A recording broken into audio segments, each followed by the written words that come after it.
Welcome to This Explainer. Okay, let's just dive right in, shall we? Today we're embarking on a pretty high-stakes voyage.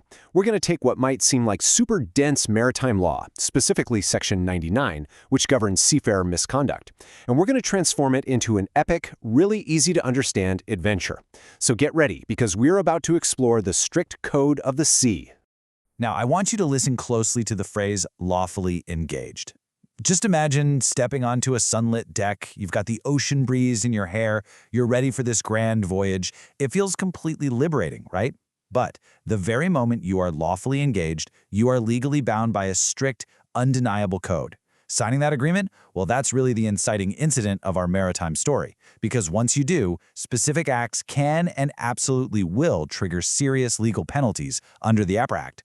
So let's start at the beginning. Part 1, the shoreline stakes and dealing with desertion and broken contracts. Our journey begins right here at the dock.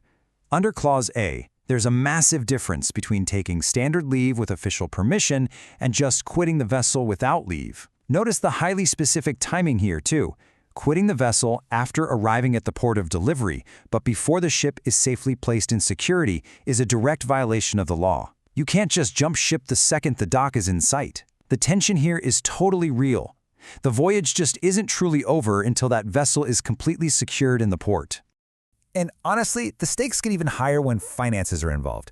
Clause B deals directly with the money. If you've pocketed an advance payment based on your agreement, well, you have a legal obligation to actually earn it. If you willfully, or through some kind of misconduct, fail to attend your vessel, or if you desert the ship before that payment actually becomes due to you, you're breaching this clause. Imagine a character taking a bag of gold and just disappearing into a bustling, sun-drenched port city. In the eyes of maritime law, that is a severe offense. No way around it. Moving into deeper waters now. Part 2, disobedience on the ocean and the chain of command. The shoreline is miles behind us now, and out here on the endless blue water, Clause C brings us to the very core of maritime discipline: willful disobedience.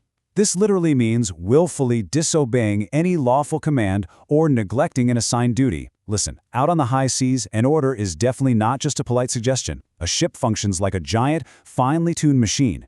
Any willful disobedience of a lawful command from the master or any neglect of your assigned duty immediately puts you on the wrong side of the law. The bright, orderly, and safe functioning of the vessel relies entirely on this unbreakable chain of command.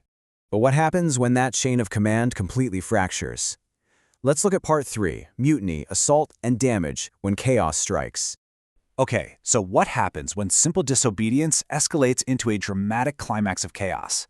Clauses D, E, and F cover the absolute most severe acts a seafarer can commit. We go from individual neglect to actually combining with other seafarers to willfully disobey commands, impede navigation, or purposefully slow down the voyage. Then we have the physical threat, actually assaulting the master or the crew. And finally, willfully damaging the vessel or its cargo, as well as committing criminal misappropriation or a breach of trust. This is the absolute height of conflict in our story, where the safety and the very purpose of the voyage are actively under attack from within. So when these extreme, severe acts of mutiny, assault, or destruction happen, who brings the hammer down? For offenses specified under these heavy clauses, D, E, and F, it's the Director General, or an officer authorized by him, who actually steps in to institute prosecution against the seafarer. The scope of our story really zooms out here, from the isolated ship all the way up to the absolute highest levels of maritime authority. Which brings us back to shore. Part 4, facing the Director General and the fair resolution. Our voyage finally returns to port. The storm of misconduct has passed, and now the aftermath has to be addressed. But importantly, this isn't handled with some dark, gloomy punishment in a hidden back room.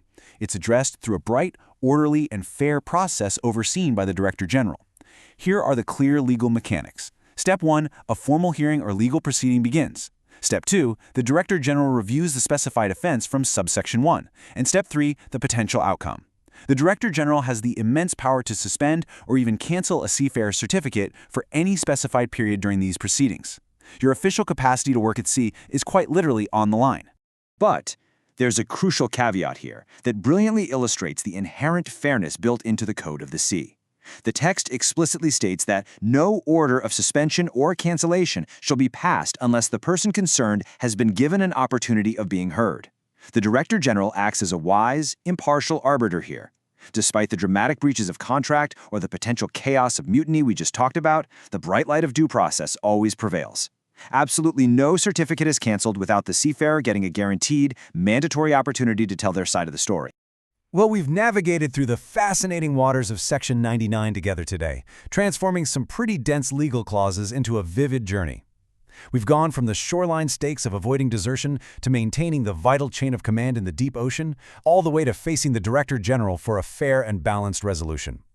So, having seen the strict rules and the heavy responsibilities that govern a lawfully engaged seafarer, I want to leave you with this one question to ponder. Could you survive a true high-seas maritime adventure without breaking the code of the sea?